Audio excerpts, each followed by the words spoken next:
ಒಂದು ಆರೋಪ ಮಾಡಿದ್ದಾರೆ ಸರ್. ಸುಧಾಕರ್ ಅವರು ಹೆಬ್ಬಟ್ಟು ಒತ್ತಿಸ್ಕೊಳ್ಳೋಕ್ಕೋಸ್ಕರ ಅವ್ರು ಸತ್ಯನ ಮುಚ್ಚಿಡ್ತಾ ಇದ್ದಾರೆ ಸರ್.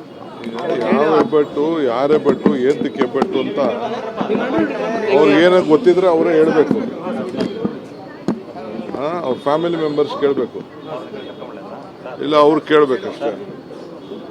ಅವ್ರಿಗೆ ಐ ಥಿಂಕ್ ಸಮ್ ಪ್ರಾಬ್ಲಮ್ ಇರಬೇಕು. ಕುಮಾರಸ್ವಾಮಿಗೆ ಅವ್ರ ಅನುಭವದ ಲೆಕ್ಕಾಚಾರದ ಮೇಲೆ ಅವ್ರು ಮಾತಾಡ್ತಾ ಇರ್ಬೇಕು. ಅವ್ರಿಗೇನೋ ಎಕ್ಸ್ಪೀರಿಯನ್ಸ್ ಇರಬೇಕು. ಇವತ್ತು ಮಾತಾಡಿದ ರೀತಿ ಬೇರೆ ಇದೆ. ಅವರ ಆಸ್ಪತ್ರೆಯಲ್ಲಿ ಇದ್ದಾರೆ, ಈ ರೀತಿ ಚರ್ಚೆ ಮಾಡುವುದು ಸರಿ ಇಲ್ಲ ಅಂತ ಅವ್ರು ಮಾಡ್ತಾ ಇರ್ಬೋದ್ರಿ, ಅವ್ರು ಯೋಚನೆ ಮಾಡ್ತಾ ಇರ್ಬೋದು. ಅವರು ರಾಜಕೀಯದಲ್ಲಿ ಅವ್ರ ಪಾಪ ಅವ್ರಿಗೆ ಕಾನ್ಷಿಯನ್ಸ್ ಇದ್ದು ಮೊದಲಿಂದನೂ ಅವ್ರು ಸ್ವಲ್ಪ ಅದ್ರ ಬಗ್ಗೆ ಚಿಂತನೆ ಇತ್ತು. ರಾಜಕೀಯದ ಲಾಭಕ್ಕೋಸ್ಕರ ಅವ್ರು ಮಾತಾಡ್ತಾ ಇದ್ದಾರೆ ಹೊರತು ಅವರ ಘನತೆಗೆ, ಅವರ ಹಿರಿತನಕ್ಕೆ ಅದು ಗೌರವ ಬರುವುದಿಲ್ಲ ಅಂತ ನಿನ್ನೆ ಕುಮಾರಸ್ವಾಮಿ ಅವರು ಒಂದು ಆರೋಪ ಮಾಡಿದ್ದಾರೆ ಸರ್. ಸುಧಾಕರ್ ಅವರು ಹೆಬ್ಬಟ್ಟು ಒತ್ತಿಸ್ಕೊಳ್ಳೋಕ್ಕೋಸ್ಕರ ಅವ್ರು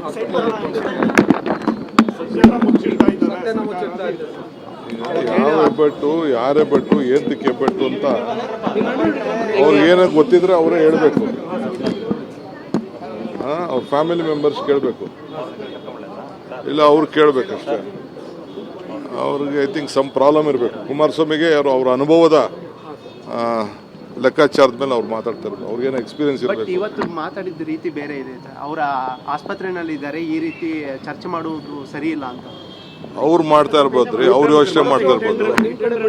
ಅವರು ರಾಜಕೀಯದಲ್ಲಿ ಅವ್ರ ಪಾಪ ಅವ್ರಿಗೆ ಕಾನ್ಷಿಯನ್ಸ್ ಇದ್ದು ಮೊದಲಿಂದನೂ ಅವ್ರು ಸ್ವಲ್ಪ ಅದ್ರ ಬಗ್ಗೆ ಚಿಂತನೆ ಇತ್ತು. ರಾಜಕೀಯದ ಲಾಭಕ್ಕೋಸ್ಕರ ಅವ್ರು ಮಾತಾಡ್ತಾ ಇದ್ದಾರೆ ಹೊರತು ಅವರ ಘನತೆಗೆ, ಅವರ ಹಿರಿತನಕ್ಕೆ ಅದು ಗೌರವ ಬರುವುದಿಲ್ಲ ಅಂತ